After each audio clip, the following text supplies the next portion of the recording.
spending in the Quran is not just money spent from whatever Allah has left. With you, if Allah has left energy, with you spend it. If He's left a solid of creative mind, use that. If He's given you some talent, use it. If He's give you youth, use it. You know that famous hadith of 5 before 5. Right? That's all spending in the path of Allah. So Allah says Allah will not place a burden on anyone except to their capacity. In other words, if your capacity has changed, Allah knows that. If your ability has changed, Allah knows that. If you're not in the same circumstance anymore, Allah knows that. You know there's a way that Abu Bakr or other, they can contribute when they're in Makkah because they're family. Their assets, their wealth is in Mecca, but when they're in Medina and they're migrants and they're refugees, they don't have that kind of money anymore. They can't give the way they used to give. Now they're dependents instead of being givers, they're takers. But Allah knows that. Their situation has changed. Allah knows that. So it's not going to be the same expectation. If your situation has changed, then Allah accounted for that. In these ayat also, okay, another place about really beautiful ayah. This is an ayah about the people of Medina who welcomed the people of Makkah who came with the Prophet ﷺ, and they were all homeless, so everybody had to move in with one of the people in Medina, the Anar. And now the people of Medina weren't that rich to begin with. They were not getting by so well. The economy wasn't doing so great, but now there's more mouths to feed too, and they don't have 5-bedroom houses or 3-bedroom or 2-bedroom. They barely have a room. And now inside that room, there's a whole other family. There's a couple other people. So there's barely any room to move. And then the food has to be distributed even further. It's not like back in the, nowadays, you have a fridge and you open up and there's a bunch of stuff. This is not the life they had. So even getting water means you have to go out probably several, several hours just to dig water from under a well. And bring it back home. There's limited water supply to take a shower, limited water supply to drink, limited water for cooking, right? And now that's all of that's being shared. This is a burden. This is not something we just say, oh, the answer supported the mud use. Your imagination a little bit, how agitating and aggravating it can be when guests overstay their welcome right when you have guests coming, you're like, Ma, they're coming, you're making the nicest meal for them and everything, you prepared the room and all that stuff. If they stayed for 2 months, what's going to happen? Bro, well, what is going to happen? You going to make the same kind of your job called right? Like, what are they going to leave they even need to leave? Seriously, I no time with my family anymore. I don't get to do this anymore. All my financial plans out the window. Allah says about those people who were supporting He says about them and those who came after them, this typo here, our Master. Forgive us and forgive those of our brothers who came before us into the faith. They were ahead of us. They were sabiq to us in the faith.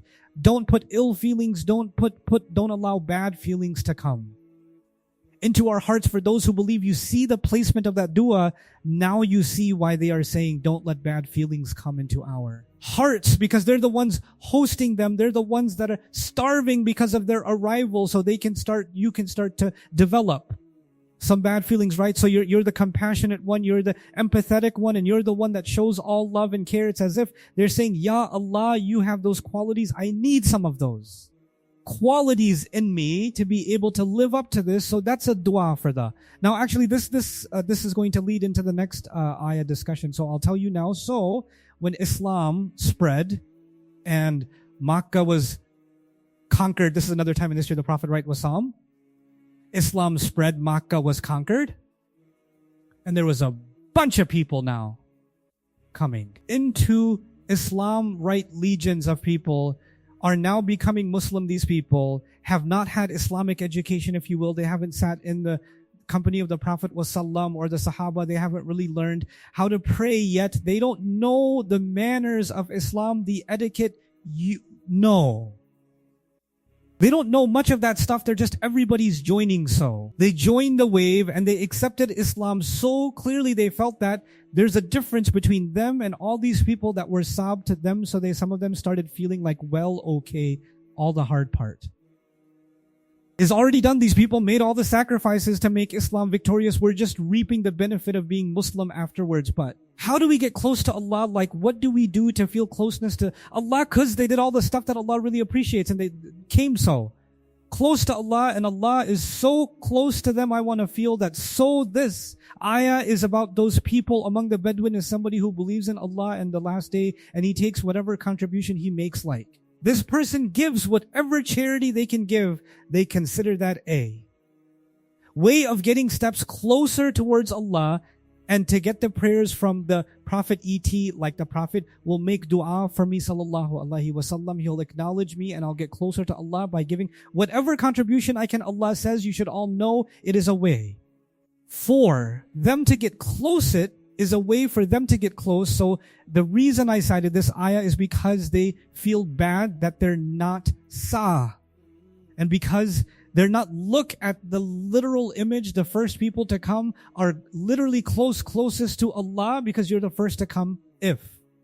You're the last to join you, are the furthest from Allah, aren't you technically so if. You're the furthest you want away to get what closer. So now this Allah says, by the way, whatever contributions you make, whatever you can spend, that will also bring you closer to Allah, which is really beautiful. Because about the first we're already going to read in the next ayah, they're the ones that have been brought close, but now even the latecomers have a way of getting close to Allah, spending whatever he takes whatever he spends now. Just on a side note, even though that's not our topic right now, I think it's important for you guys to know this. Spending in the Quran is not just money. I'll say that again. Spending in the Quran is not just money spent from whatever Allah has left with you. If Allah has left energy with you, spend it. If He's left a solid of creative mind, use that. If He's given you some talent, use it. If He's giving you youth, use it. You know that famous hadith of 5 before 5, right? That's all spending in the path of Allah. That's also in mile is one of them. Mile is one of them, but health, wealth, opportunity, all those things are also in actually. So not just whatever risk we gave them, they spend. From that, and the risk of Allah is not just reduced to money. The risk of Allah is my mind is part of my risk. My health is part of my risk. My family, my opportunity, my social situation, my social circle, fame can be part of your risk. People who know you can be part of your popularity can be part of your risk. Any of those, use any of them, anything that you've been given to spend, and you can also get close to Allah. Okay, finally listen, another beautiful way to describe these same groups. Now listen, we gave the book to those we specially chose from among our slaves, but unfortunately even among our slaves there were those who they did wrong to themselves. They did wrong to themselves. That's one group, and among them there were those that were fair. They were balanced, and among them were those who took the first step to do good. They were ahead of everybody else in doing good. Again, 3 groups, right? That is the ultimate blessing. Okay, now the call to become Sa. Really quickly, just want to give some perspective when Allah say what. Why is that such an encouraging thing, instead of just thinking, oh my God, Allah is talking about like the most amazing people, and since clearly I am not even barely normal, so that doesn't include me. Allah says, be the first, go race to forgiveness from your master, right? So be thee. First to try and earn it, and that's mentioned, and interestingly, that's the very next surah. So in this surah we see, and in the next surah he says, hey, why don't you become what keeping you okay? These are just some quick ayat that are referring to the same concept a couple times in the Quran. Be the first to rush to do good things. That's actually an encouragement from Allah a number of times in the Quran. Now there's this note that I wrote. I didn't read this into these are my own musings, but there's a beautiful but terrifying irony in the word suggest. Like you can be the first one to do something good. What's the opposite? Oh, you could be the first one to start an evil trend. You could create some evil that goes viral and literally turns into a virus that infects human. Isn't that possible? So like Lam told the people, his people, why Are you doing something so shameless? Nobody before you was sab, nobody was. You're the first to do this. Nobody before you has ever done this before. Why are you creating this legacy of evil right? So just like you can be the sab, to create a legacy of good, you can create the legacy of evil. There's another interesting and scary meaning to sab. See, the imagery I've been giving you all this time is the first to get close to Allah, but sa is also used in the Quran. The verb is used in the Quran for people who try to run away from Allah thinking they can get away with things. So for example, let disbelievers never think for a moment that somehow they will escape, they will run so far ahead of Allah that Allah won't be able to catch up to them. Let them never think that way. The people who do evil, did they think that they're just going to win a race against us and get far away? What a horrible decision they made. And then so it's opposite right people running to get the closest to Allah and people thinking they can escape Allah and get as far away from Allah as possible. The two opposites are being used then. Finally, this is an ayah from Surah, I believe, same word that disbelievers say about believers, the people of Makkah. They say, listen, if there's anything worth following, I'm the first one to jump on the trend. If there's anything new, pioneering, cutting edge, I'm the first one to get at you. No, there are people who, like, if a new watch comes out, they're the first one to buy it. If there's a new model of a car comes out, they're the first one to get it. A new video game comes out, they're the first one. Right, they're the first one to buy, like, the tickets to the final right, the first one at the movie theater when the movie comes out, or whatever, the first two. This is the first two that they just want to, anything that's trendy. They're the first one. I got the VIP tickets, front row seats to the concert, or this or that or the there. Always. First, because they're on top of every event, every entertainment, every trend, every fashion, new bag came out from Shen, first one to buy it. New shoes came out, new Jordans came out, or whatever, new stupid shoes made in a sweat shop came out that have a swirl on them, and then the first one to get in. And put in your museum of failure, right? So they're like, if this was something worth following, there's no way somebody would have beat me to it. There's no way they have this condescending attitude that anything that's worth jumping on, we'd be the first to jump on it. That's some people as individuals, but there's also societies and civilizations.